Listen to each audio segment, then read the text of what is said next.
So the retirement crisis is essentially the fact that the largest cohort of people in the world is the baby boomers.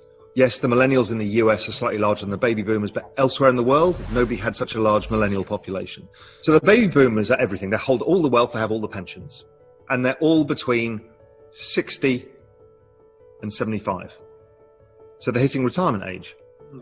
Problem is, particularly in the US, is they have massive overweight equities and high risk because they never got enough money into their pensions. Now, when you go into recession, equity returns generally go down. We've got this weird market right now, which is bifurcated. A bunch of equities are doing terribly, the big names are going up. But actually banks, oil companies, industrial companies, they're all doing terribly. And that's partly because the baby boomers are forced to sell equities over time. Because if you think about it, when you stop earning money, you need to sell your assets over time to realize the money to spend. The problem is as that goes on and bond yields go so low, these guys don't have enough money to retire on. Now, if that stock market rolls over again because the economy actually ends up weighing on these high-flying stocks that everybody thinks are bulletproof, then we've got a huge problem because you're going to wipe out the retirement savings at retirement date of people who now can't earn a new income. So that's a really terrifying situation. Again, for the millennials, you've got a bifurcated view here because on one hand, you don't want your parents to get screwed over by this because it's going to become your problem. But the other side is like, yeah, please, I'd like you to sell your expensive houses at much cheaper prices and sell your equities to me at much cheaper valuations. That's how you should be thinking in this. But you've got the other emotional side is, well, I don't want to see my parents go through hardship. But that's where we are. That's the situation. And that will play out over the next 10 years. And where you want to go in life. So then if you're 30 years old and you've got ahead of you, the next 30 years of trying to accumulate wealth, well, firstly, don't forget, income is worth more than capital.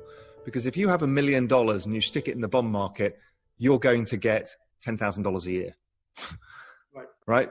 But for the average person to, over a couple of years, increase their income by $10,000 is not that unachievable. So it's like being a millionaire.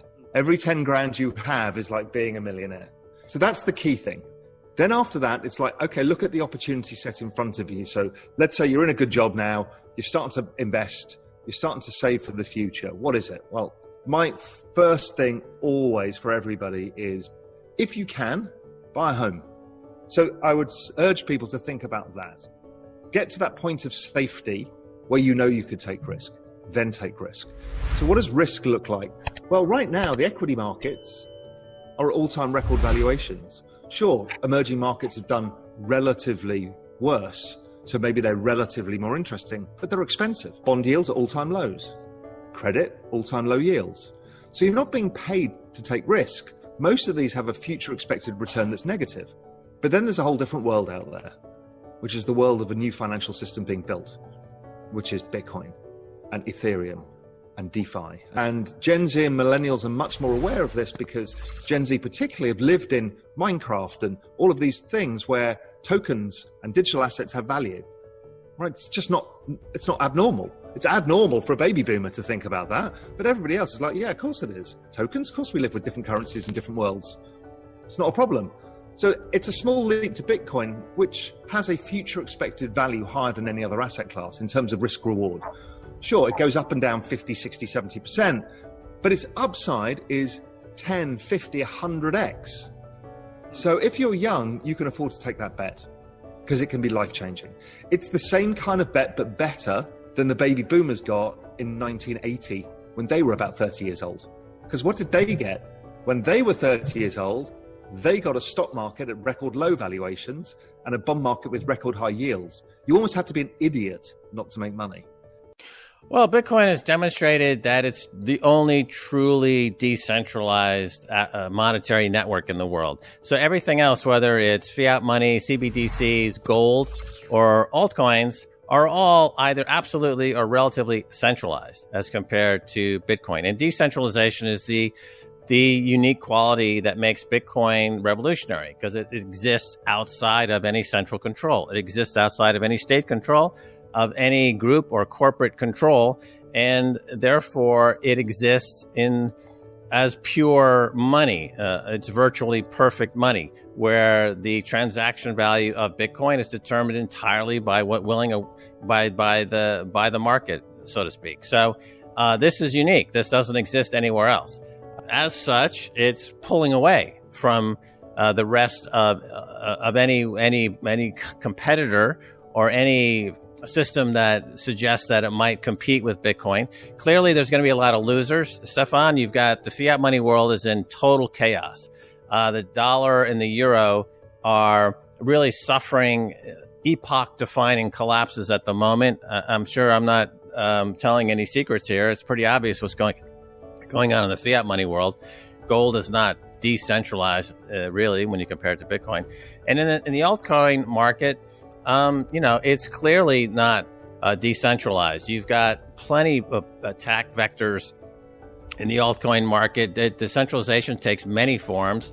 Either the code base is changed often, or you've got, it's driven by a cult of personality. It's just many forms of centralization you see in the altcoin space.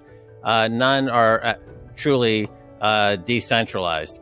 And just as an interesting side point, I saw a headline just cross the last couple of days that the EU has come out and said we need to attack Bitcoin and support Ethereum. Ethereum is kind of the second most well-known in this space, and it's clearly not decentralized. It's clearly not money. It's clearly an exit scam, and it's clearly the pet of the central bankers around the world. And it should be clear at this point, as Michael Saylor said in a Real Vision interview last year, altcoins, including Ethereum, you'd have to say that they're both unethical and immoral to support these projects. It goes beyond just failed projects. It's actually immoral to support them. And I think people need to realize that when they support these altcoins, including Ethereum, they're really acting in an unethical, immoral way. Because one of the attributes of Bitcoin is that it's unconfiscatable. That means that for somebody to build up a Bitcoin position, they can't rely on the old tried and true method of coercion or violence, right? Typically, the way empires are built or the way wealth is created is through violence and war. Countries or corporations. One of the side issues being discussed, of course, with El Salvador is that it's been the victim of American violence and CIA violence for decades because they are stealing the resources of that country and all over Central America. But this is not unique to El Salvador or Central America. The U.S. is doing this all over the world. And so violence and war are part and parcel with fiat money. So fiat money is something you can print without constraint to fund your violence and your war. And with Bitcoin, because it's unconfiscatable, to accumulate more Bitcoin, you have to come to the market with something other than violence and coercion. You have to have something that people want to trade with you for Bitcoin.